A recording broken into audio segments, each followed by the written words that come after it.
I'm Ollie.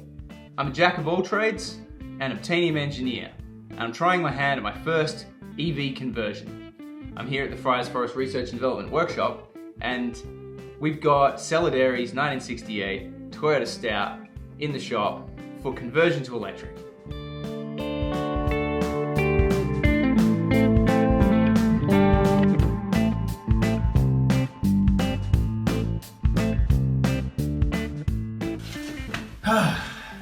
It's day 8. We had some success yesterday. A friend was in Bendigo and we already had seals coming in a courier, but I decided just to get him to get some extra seals anyway, and the courier didn't come. So glad I got Toby to get those seals. Thank you very much, Toby. So we can get the gearbox finished up. Also managed to get some one universal joint yesterday, and I've got another 2 coming in the post. So we may actually be able to complete the reconditioning of that tail shaft. Last night I was working on the diff. Yeah, diffs are a bit out of my comfort zone. They're pretty complicated. It's definitely a field that I need to learn a lot more about. I was going to say I'm excited to get into it, but the diff is a bit... I'll be pleased when I've got the diff right, but I'll be doing a bit of read the fucking manual right now. So I'm going to get into that. Toyota have fantastic detail on what to do. It's just really complicated, and you're meant to do all these procedures without the seals in and get all the bearing preloads correct and then put the seals in, and you're meant to do it step by step, like without the pinion, and then there's so many steps to diffs. Bloody diffs. Anyway, let's just try and get a little bit better and then button it back up.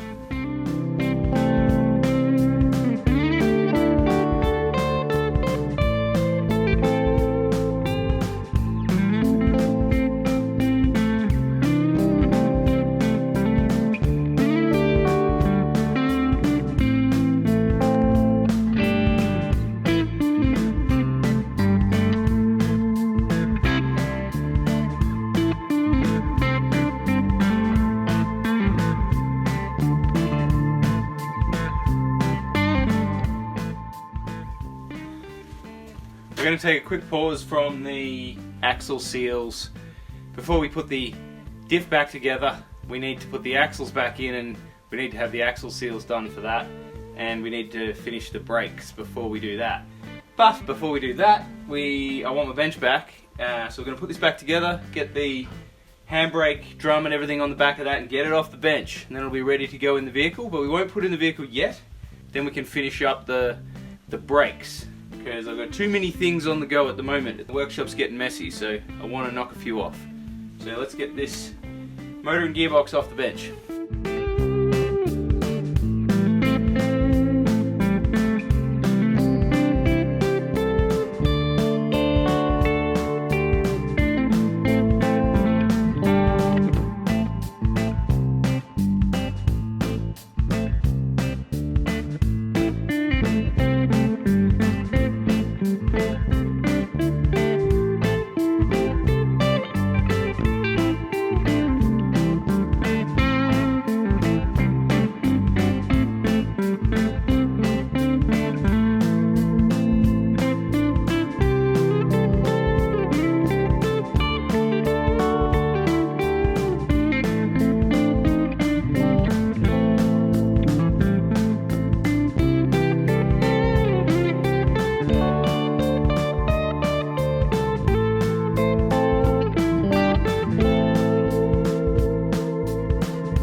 So we have the pistons off the backing plate, 2 assemblies, but there's 4 pistons, 1 at each end. Some pistons, like on the front of this, are only single acting, they only push one way. So you've got the seal on top, and then this little pusher underneath, and a spring. You've got one up the other end, and fluid comes in the middle and pushes them both out, and they push on the pistons top and bottom. They're knurled for adjustment, and that doesn't look like it wants to turn in there, so we'll have to clean all that up. We'll give these cylinders a quick hone, clean them up, make sure these boots are okay, Often just giving them a hone and cleaning up any crap on them stops them from leaking, but while you're in here, seals aren't expensive, so maybe we'll just throw some seals in it.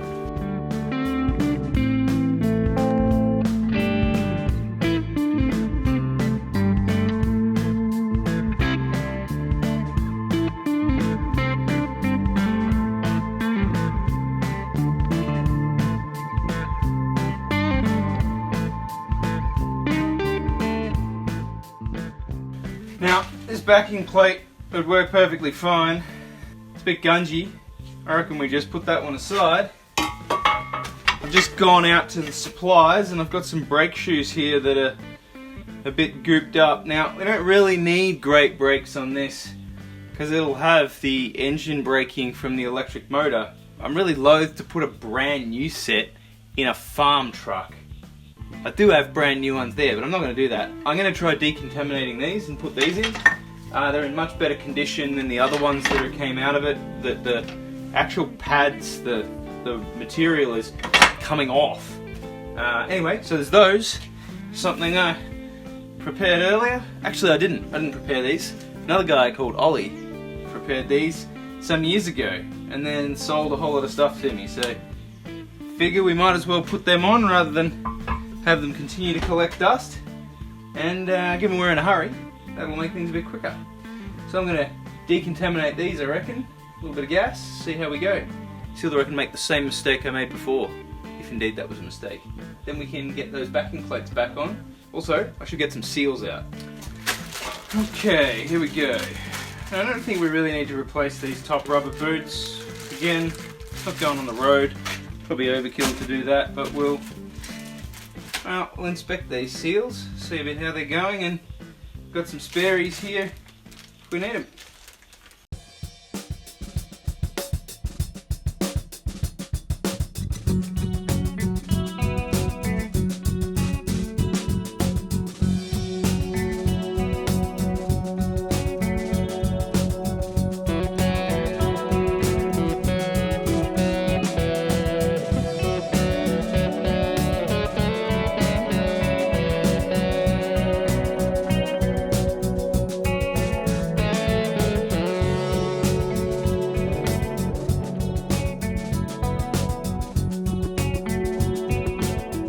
I've done the last of the brake pads, heating them with the oxy gas that is, and look, it took quite a while. I wouldn't do this on a road vehicle because I don't know yet how it's going to handle being used. I think the summary that you should throw them out and get new ones is quite possibly a reasonable assertion. At this stage I wouldn't recommend it with the amount of time it took and the gas and everything, and with the uncertainty. There's certainly a huge amount of things that if you have a go are actually quite easy to repair and don't need to be thrown out. So we will see. A bit more borderline that one. Anyway, we've decontaminated those. I don't really want to do the front ones. If the front ones are covered in oil, then I'll probably just replace them. I think the moral of the story too is stitch in time saves 9. You know, if your oil seal's leaking, change your seals. I should have done that. Didn't know they were leaking. Probably should have checked more frequently. 4 years ago when I did all the work on the truck, I didn't do it properly. I didn't do all the brakes like this and I didn't do all the axle seals. We're going to reassemble the backing plates with these freshly resprayed backing plates. Thanks to Ollie, had already done that, so we're going to get the brakes back on those. So we can get these axles back in, because this is a bit of an excursion into something I hadn't planned in the 2 weeks. So yeah, this is going to put a hole in our timeline a bit, I think. Let's get into it.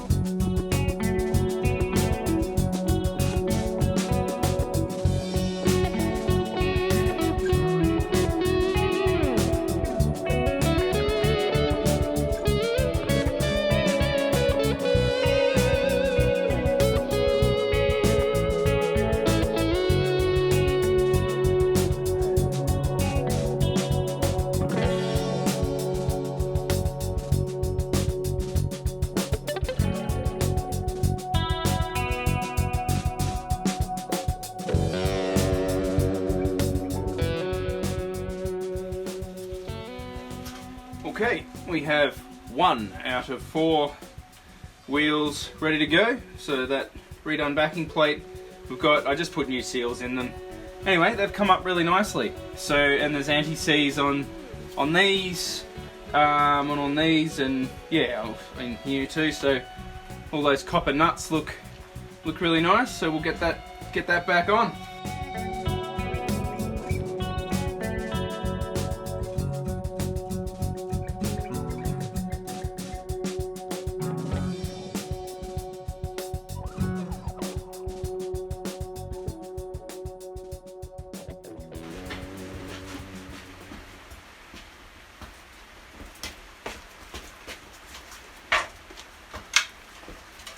They've really designed them to be just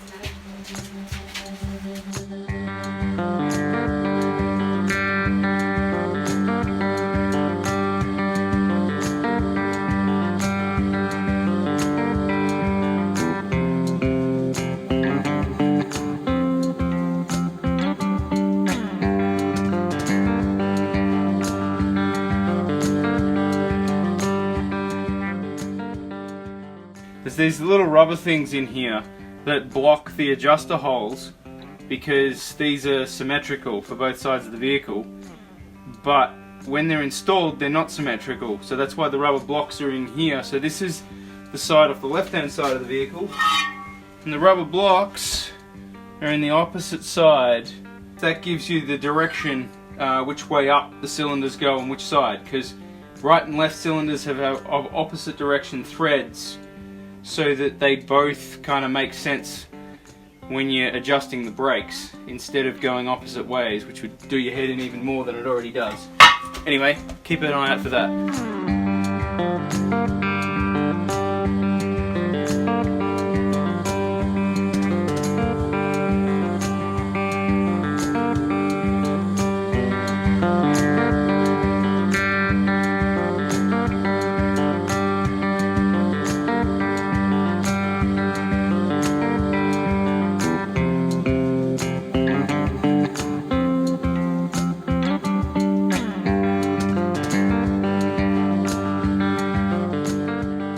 Righto, we've got our 2 backing plates good to go. We've recoated our cylinders. We've got new seals in most of them. There were a couple that were perfectly fine. These were steel on this one and copper on this. So, I don't know, not original I guess, but anyway, we're going to put it back on now. Yeah, how good do they look? Righto, let's get this on the vehicle.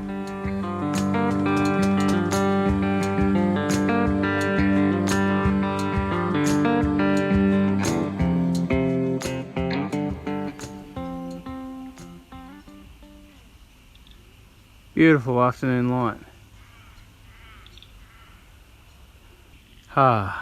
It's really still now. It's been windy and raining. The sun just came streaming into the workshop just then, lit everything up. So nice. I'm just up the top of the tower having a look at the beautiful sunset at the moment. It's yeah, spectacular landscape from up here.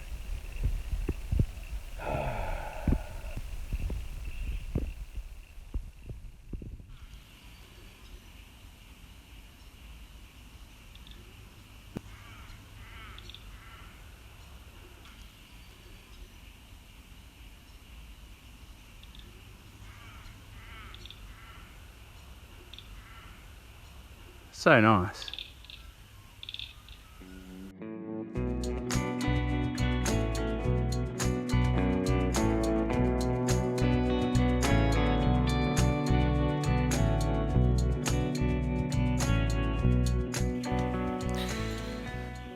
Okay, so we've had a little turn of events. I didn't make this up, but I just snapped one of the main bolts holding the bearing caps in on the diff. Okay, I over-tightened it. Well, I did it according to the spec in the manual. yeah, I don't know if you can see that very easily, but 16 to 24 kilogram meters, 116 to 173 foot-pounds. Got my made in Melbourne Warren Brown torque wrench here, and I've got it broke on 16 kilogram meters, but I was aiming for 24 for most of it. Now that was probably a mistake because that's the upper limit of the range, but we now have a snapped bolt in the diff. What a pain in the ass. Anyway, so time to get this diff out no matter what and get a different one, the lash and everything done on that, clean it up and get it in. Nothing like a bit of drama to mix things up, hey, when you're already going a bit slower than you thought. Anyway, let's get into it. There's actually a good bit of news. The bolt that you can see there broken off inside the end of that cap, I'm actually able to get it to turn with a little screwdriver, so it may well come out. We may just be able to replace the bolts without taking the diff out. So I've just got the piece out, and as far as I can see, the ends don't match, which says to me that that little piece had stopped moving and the bolt was rotating. So I reckon that's what I was feeling, was actually the steel slowly twisting its way off. So I reckon these old bolts were just not up to that amount of force anymore that Toyota originally specified, probably been tightened too many times. All 4 bolts were doing the same thing, so I'm going to treat them as all stuffed. I'm going to take them out. It'll be interesting to see if there's any damage on the others. Can't see any immediate signs of elastic failure. Definitely not going to put them back in. Let's go get another diff. Bit awkward at night, but sorry about this, guys. Working a bit late here, but just nicking over to a couple of my containers. My containers full of crap. And just down here, got a spare diff, and there's some cleaned up axles and stuff, and there's actually a few more diffs just hanging out over there, but they're in less happy condition. They're missing some pinions and rusty and stuff. That's how I inherited them. This one though is in a polyweave bag with a plastic bag around it, so let's get that back to the workshop and have a look at it, see whether it's up for the job.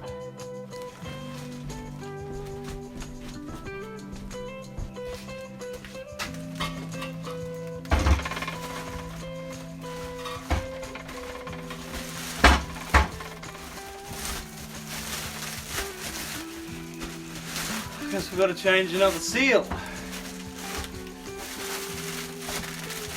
I think I've got another one.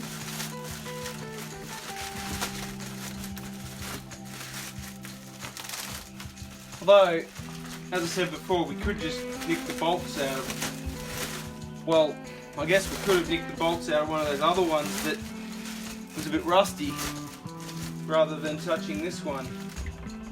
It's all nicely buttoned up. Now I'm all the way back here, but this is a complete good 6-to-1 Stout diff.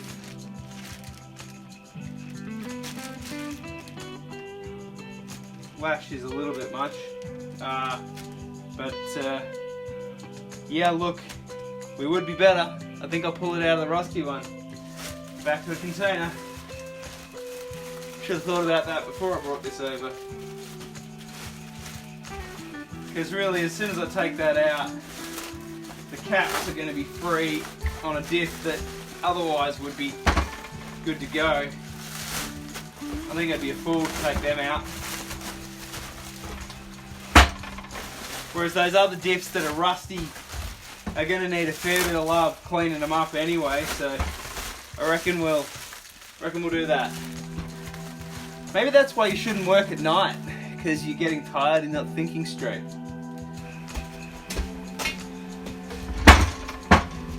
Right, I ended up bringing it back because I wasn't going to be able to undo the bolts without the vise.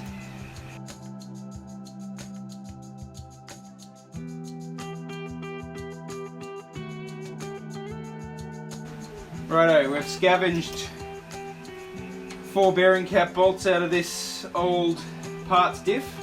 What torque do we do these up to now? I mean, we've got 16-24 kilogram meters spec, which is quite a big range, and 24 is a lot. Like, I'm pulling really hard on the end of that thing. Honestly, I'm not surprised it broke. Like, it kind of amazes me that you can put that amount of torque on a bolt that size. I guess we try 16. Am I gonna break him? I don't know. If you think we're gonna break him, you can chuck a comment down below, but I can't see what I'm doing wrong. Maybe that's why you shouldn't work at night, because you're getting tired and not thinking straight. 16 kilogram meters. Am I gonna break him?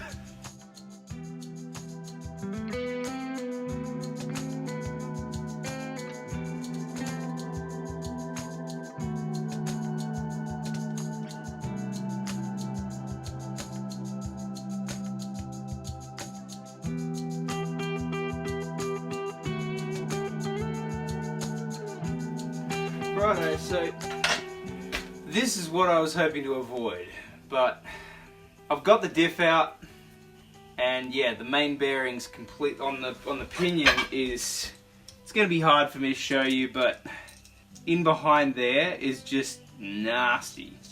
So that needs new bearings, and the other bearing, all the bearings need to be changed.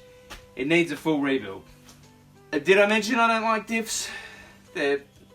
I don't like them because I don't have the tools or the skills to do a really good job. So, and also I've had bad experience with professionals doing a shit job. Just got to find a good professional. Anyway, so we might be putting in that spare diff after all. Because yeah, this is not going to be a quick operation. So we're going to put the other diff in, and we're going to get this one rebuilt. We're at our leisure. But that'll be a job for tomorrow, because it's getting late. Are we going to get this done in 2 weeks? Anyway, I'll see you in the morning.